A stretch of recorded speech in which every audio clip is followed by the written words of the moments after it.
I am Dr. Suarchila, Scientific Director with Ziva Fertility Centers. A homocysteine blood test measures the amount of homocysteine, which is an amino acid in your blood. Elevated levels are linked to infertility and pregnancy complications, maybe because of deficiencies in B vitamins like folate, B6, B12.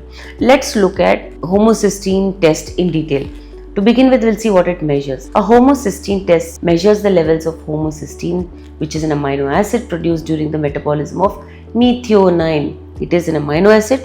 It is metabolized in the blood. But why is it important? Normally, homocysteine levels are low because the body uses B vitamins, which are B6, B12, folate, etc., and it breaks it down. High levels can indicate problem with this process, potentially due to vitamin deficiencies or other metabolic issues. But why are we doing it? What do we diagnose through it? Vitamin B6, vitamin B12 or folate deficiencies can be found out. A rare inherited disorder called homocystinuria, especially in newborns, which causes an increased risk of cardiovascular disease, can also be identified through this test. Why is homocysteine important in infertility? It's important because we can find a link between homocysteine and pregnancy complications. High homocysteine levels have been linked to an increased risk of infertility and pregnancy complications such as preeclampsia, preterm delivery, miscarriages, and low birth weight. It also has an impact on reproductive outcomes. Studies suggest that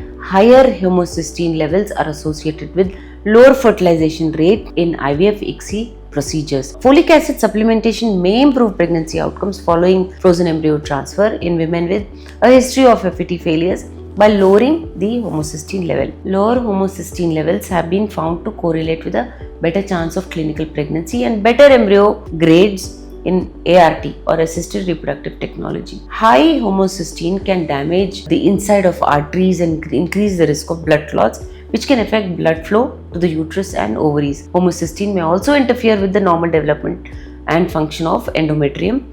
And some research also suggests that homocysteine levels inversely are related to the quality of eggs and embryos. So if you have unexplained infertility or a history of pregnancy complications, your doctor may recommend homocysteine test. So if your homocysteine levels are high, your doctor may recommend folic acid supplementation to help them be lowered. Maintaining a healthy diet rich in vitamin B, maintaining a lifestyle which is conducive to help lower homocysteine levels can be very beneficial. If you wish to understand more about this, please feel free to contact us. Thank you.